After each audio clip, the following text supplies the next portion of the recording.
Hola, soy Aurora Bravo, investigadora y profesora de Ciencias de la Comunicación. Bienvenidos a Pulso Mediático, el único programa que hace un análisis del comportamiento de los medios y de algunos fenómenos de la cultura de nuestra sociedad. En el primer programa me referí a la violencia simbólica que ejerce la televisión reproduciendo en nuestra sociedad la desigualdad, marginación, clasismo y racismo. Asimismo, abordé el problema del simulacro, que consiste en generar falsas noticias, y esto tiene incidencia también en la desestabilización de nuestra sociedad. Pues bien, ¿en qué consiste este simulacro? Muchos a veces en el lenguaje cotidiano decimos, esta es una prensa basura, es una prensa mermelera. Pues les diré que es algo peor que eso. ¿Por qué? Porque este sistema del simulacro es totalmente pernicioso, porque consiste en el montaje de una realidad con los signos de lo real para impactar de manera muy fuerte en la opinión pública, imponiendo falsas verdades con el fin de poder preservar ciertos intereses económicos o políticos en nuestra sociedad. El que ha tratado este término es Jean Baudrillard. ¿Qué es lo que comprende él con este concepto? Para Jean Baudrillard es la reproducción de una hiperrealidad con los signos de lo real, cuyo objetivo es prescindir del principio de realidad, lo cual es muy peligroso, porque puedo yo sancionar, culpar, condenar mediáticamente a cualquier persona, personalidad, y porque prescindo del principio de realidad. Este principio de realidad, según Jean Baudrillard, genera que el público, la audiencia, se comporte como una masa autómata, ¿no? Sin criterio, si es que no tiene una composición ideológica fuerte o cultural, ¿no? Uno tiene una identidad cultural fuerte.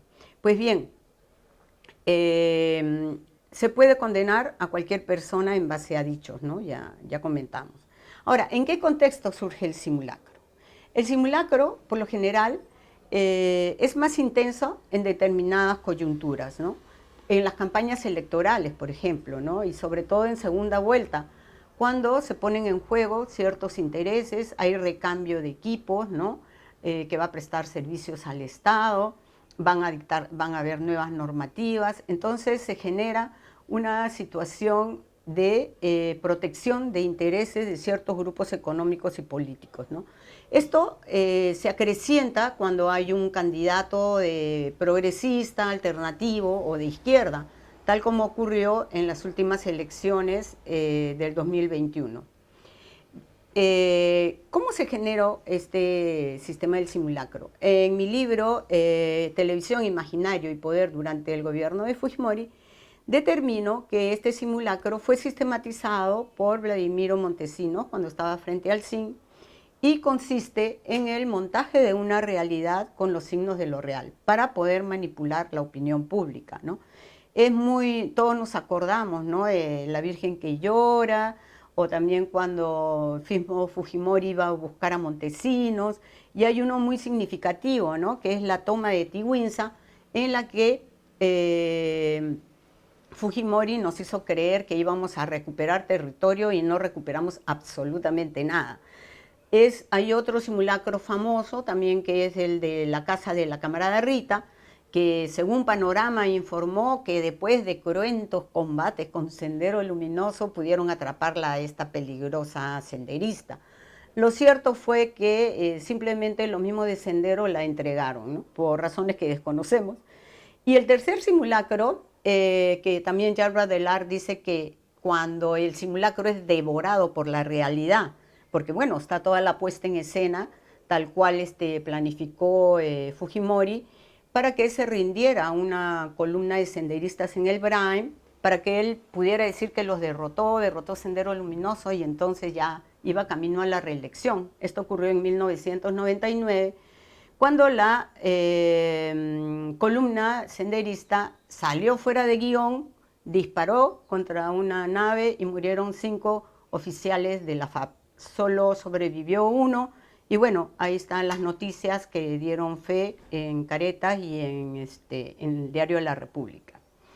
Este tipo de... Y ojo, en esa oportunidad surge el denominado militarizado Partido Comunista de los Quispe Palomino, ¿no? Ojo con este detalle, ya que este mismo grupo va a generar atentados en el Braen en las elecciones de 2011, 2016 y en estas últimas, en el 2021. Y cuando participa precisamente Keiko Fujimori. ¿Y cuál es el objetivo? Sobre estos ataques, despertar, digamos, el fantasma, el cuco de Sendero Luminoso, relacionarlo con el candidato progresista o de izquierda y alertar que eso es negativo. Entonces, obviamente, toda la población se asusta y no va a votar por ese candidato, ¿no? Muchísimas respuestas que tiene que dar también el señor Pedro Castillo, porque claramente este es un grupo que, si bien no lo menciona, ¿no es cierto?, está obviamente yendo en contra de la candidatura que es su opositora.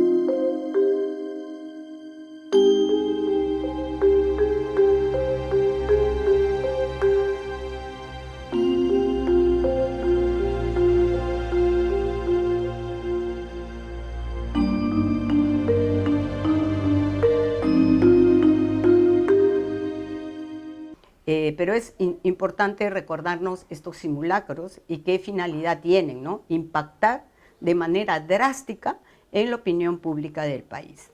Ahora, ¿cómo se construyen estos simulacros? Estos simulacros, en la época de Vladimiro Montesinos, se construían con guión pactado con personajes, autoridades, periodistas, encuestadoras, opinólogos y especialistas que legitiman el simulacro, que realmente nos hacen creer que efectivamente sucedió eso, cuando no es así, ¿no? Ahora, por ejemplo, nosotros tenemos un terrible simulacro del policía José Luis Sonco Quispe, que sirvió al régimen para estigmatizar de salvajes a toda la protesta de Puno. Y debo dar cuenta, señor presidente, señores congresistas, que ayer a las 11:45 de la noche,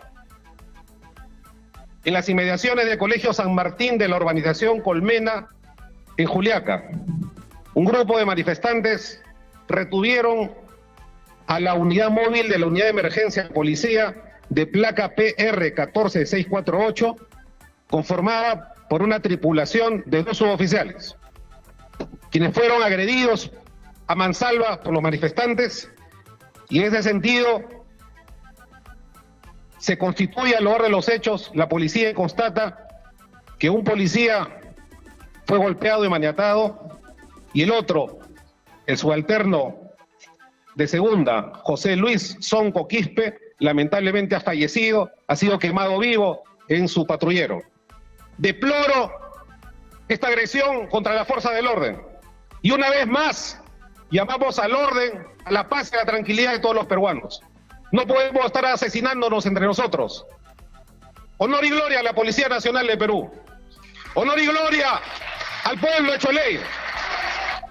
Honor y gloria a nuestras fuerzas del orden que cuidan nuestras vidas, que cuidan nuestra integridad. Honor y gloria al Perú. Porque él fue atacado por una turba y lo quemaron vivo, ¿no? Pero vemos que por las recientes investigaciones no sucedió así. Las recientes investigaciones indican al ex policía Eruzbel Jonathan Apaza como el que cometió el crimen. Asimismo, el examen pericial de la necropsia ha determinado que el cuerpo ya fue puesto inerte al costado de un patrullero y se incendió, de acuerdo a lo que informa el Diario de la República. Como vemos, los exámenes forenses tiran por el suelo la versión del primer Otaro, la que con una voz engolada ahí en el Congreso dio muestras de su mejor actuación para certificar este simulacro. Al decir que el policía Sonco fue quemado vivo y encontrado en un patrullero en Tambopata, aquel fatídico 9 de enero donde 17 puneños perdieron la vida, ¿no? Y esto es terrible porque ya el sufrimiento de los familiares y todo, y viene a estigmatizarlos de salvajes con esta. Y al fondo, claro, hay un coro, ¿no? Así como el teatro griego, de todos los congresistas de la derecha que certifican este simulacro, ¿no? Esto sirve para que a él le den la confianza y para estigmatizar a los protestantes de que son salvajes, ¿no? También ahora vemos otro simulacro, ¿no? Cuando está en cuestionamiento la fiscal por el asunto de las tesis, vemos el operativo, ¿no? De la captura del español y todo. ¿Por qué? Porque que los han amenazado de muerte a la fiscal, también han amenazado a Harvey Colchado, a Philip Butter, los van a matar. Y toda esta organización criminal tiene un cabecilla, que es Pedro Castillo. Obviamente es un simulacro, no ha ocurrido ninguna muerte ni ha pasado nada. Este simulacro entonces se hibrida con métodos, porque está la policía, está la fiscalía, se hibrida con estos métodos, se perfila esto, se deja filtrar esta información y así se construye esto.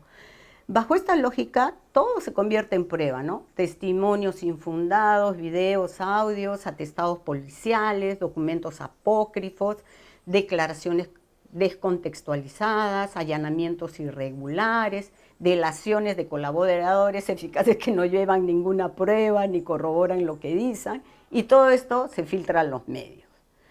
¿Y qué se produce? Se produce lo que denomino los videoclip news, porque tienen más de ficción que de realidad. Encima, en el momento de editar, le hacen efectos especiales, música de fondo, repiten la escena, hacen melodramatizaciones sin poner el cartel respectivo, todo para dar el efecto espectacular al simulacro. Uno de los simulacros que se instaló, digamos, durante las elecciones fue que Castillo era el comunista terrorista y Keiko era demócrata. Y al final nos damos cuenta que Castillo ni era comunista ni Keiko era demócrata. Pero el simulacro más alucinante fue el del fraude, ¿no? En el cual participaron políticos que ya los resucitaron, se fueron a reclamar a la OEA, incluso hubo un marino que era experto en criptoanálisis y ahí lo entrevistaban certificando el simulacro del fraude, ¿no? También las 3 vacancias del presidente Castillo, por diversos motivos, de alguna manera han sido simulacros porque en ningún momento finalmente los testigos, que eran Karelin López y Samir Villaverde, fueron a corroborar. Tres citaciones no asistieron y no corroboraron exactamente nunca.